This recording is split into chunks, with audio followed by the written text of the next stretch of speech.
Bpifrance a continué à jouer son rôle d'investisseur contracyclique. 150 millions d'euros souscrits, 2021 a été une année exceptionnelle.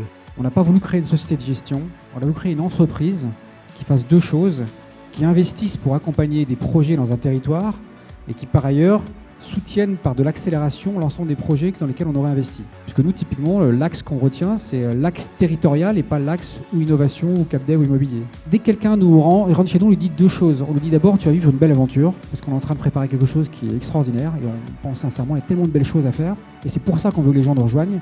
Et ensuite, on lui dit, bien sûr, tu auras une rémunération comme tout le monde, on va la discuter, du caride, mais tu auras également du capital si tout se passe bien. Et quand les gens nous disent, mais comment je vais faire ? On leur explique ce qui n'est plus une histoire pour le coup. On leur explique la vérité de ce qu'on a fait maintenant depuis 18 mois. Si on peut le faire, on vise à avoir une transmission d'entreprise vers les équipes de gestion. On avait ce vrai souhait entrepreneurial, on en a beaucoup parlé d'entrepreneuriat. Je crois qu'on ne mène pas une opération comme celle-là si on n'a pas chevillé au corps l'envie d'être des entrepreneurs et de porter soi-même ce qu'on raconte comme histoire aux entreprises qu'on accompagne toute la journée.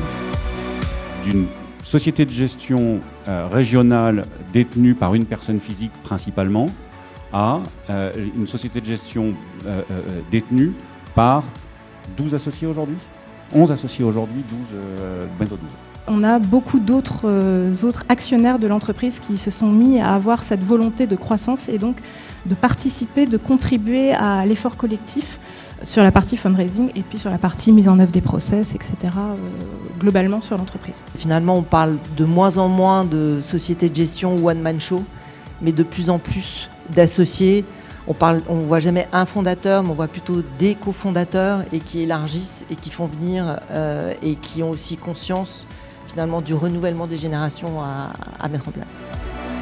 La moitié des 5000 entreprises du portefeuille, ou presque la moitié, proviennent de nos fonds régionaux, alors que c'est 8 à 10% de nos investissements. Donc le rôle systémique est absolument fondamental. Plus de 90% des entreprises sont en région. Ça, c'est le deuxième chiffre que je trouve intéressant, avec aujourd'hui des performances qui sont au-delà de 2 et donc qui sont absolument comparables à la performance que les fonds nationaux peuvent avoir. Et la performance, c'est le nerf de la guerre pour se développer et finalement pour parler de tout le reste dont vous avez parlé aujourd'hui.